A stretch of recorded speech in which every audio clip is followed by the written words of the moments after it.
What's up and welcome to another episode of Gizmo Slip Tech. Today we're talking about the HP Reverb G2 version 2. This is a refreshed, but basically the essential stats are the same, but there have been three primary changes which are going to be very important for certain types of users, which provides massive improvements for tracking, field of view, and hardware compatibility. Now, this is not going to be a comprehensive review of the HP Reverb G2. This is going to be a review of the improvements and changes.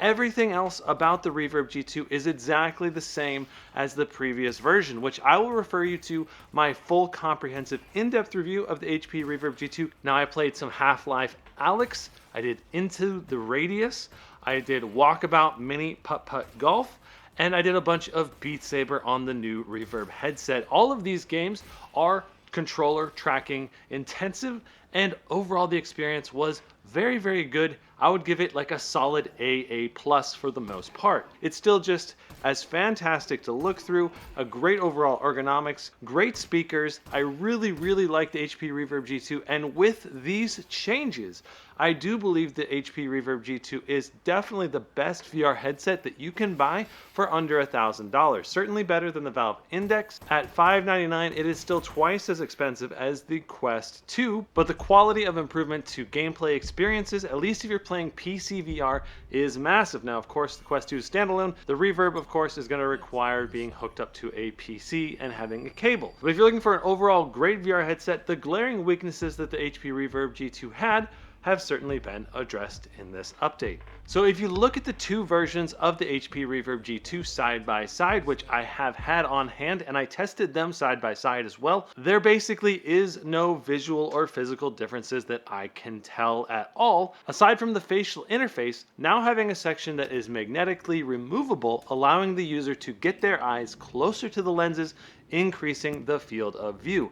And I would estimate that this increases the field of view by about 15 to 20% or so. It is quite noticeable. Now, increasing the field of view is something that users have been doing on the HP Reverb since it was launched. You can use basically narrow interface material to increase the field of view by bringing your eyes closer to the lenses. I love that HP implemented this in an out-of-the-box solution for all HP Reverb G2 headsets that are to be shipped going forward. Now, as far as I can tell, on a physical external basis, I can't see any changes to the HP Reverb for the tracking cameras. They appear to be positioned exactly the same as they always have been, but when I'm actually playing a game, I can tell a massive difference and a huge improvement in overall tracking quality and consistency, which is two giant thumbs up, because having your controller lose tracking and then suddenly is aiming off in the distance or flying up into the sky, it just really ruins your immersion inside of the virtual reality experience. Now, the tracking on the original Reverb G2 worked well, but only as long as you kept the controllers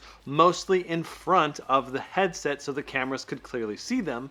But the new version allows you to take the controllers further to the extreme ranges and still maintain better overall tracking, though it still wasn't perfect, and there still were occasional times when the controller would lose tracking here and there. But overall, I would still say that it's on par with my experience using the Quest 2 overall. In general, I would still say that the Valve Index is slightly better for tracking, but it's just so close now that it really doesn't make as big of a difference in the purchasing decision.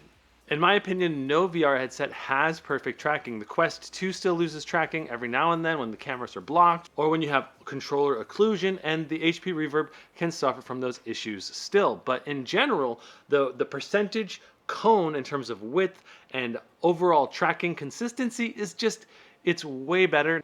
Now, I did do a motion range tracking test for the old Reverb G2 versus the new version of the Reverb G2, and I just want to point out that the two primary zones when the tracking is lost on the original Reverb is either when the controller is down by your waist, it's just not tracking the movement at all sometimes, it's just entering gyroscopic mode, and this can really disturb gameplay. And the other major instance when tracking is lost is when the controller is above your head. And I'm not sure exactly what HP has done here to improve the tracking range, but I do know that it definitely is a noticeable improvement. The last major change is that now the HP Reverb should have better compatibility with AMD-based hardware. So in the past, certain motherboards and certain desktop PCs especially would struggle outputting the signal and detecting and properly running the HP Reverb, and now the new display cable should have much better compatibility for these AMD based systems. So just to clarify, all of the new HP Reverbs that HP is now selling includes all of these updates, and really the main way you can tell if a used HP Reverb is the new version or not is the facial interface material should have a magnetically removable piece on it, and in addition the controller box is just a little bit different shape on the cable itself. That's how you can tell that it's the newer cable. Overall, the HP Reverb is definitely, I think, the best PC VR headset that you can buy for under $1,000. So that's comparing it versus, say, using a Quest 2 or a Valve Index, which are the two main competitors at this current moment. My favorite overall VR headset, if you have an unlimited budget, is still the Pimax 8KX, which I have up there on the windowsill. He's right there.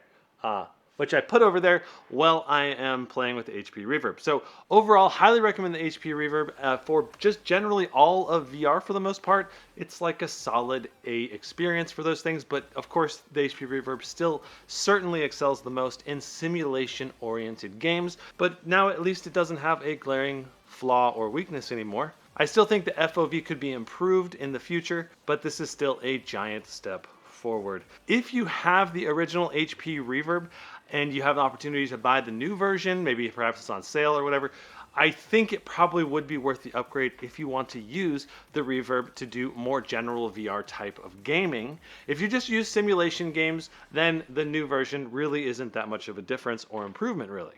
So it'll just depend on what kind of virtual reality gamer you are. Now, if you enjoyed this video, hit the like button. And if you want to see more of my content, hit the subscribe button. I'll see you in the next one. Brandon out.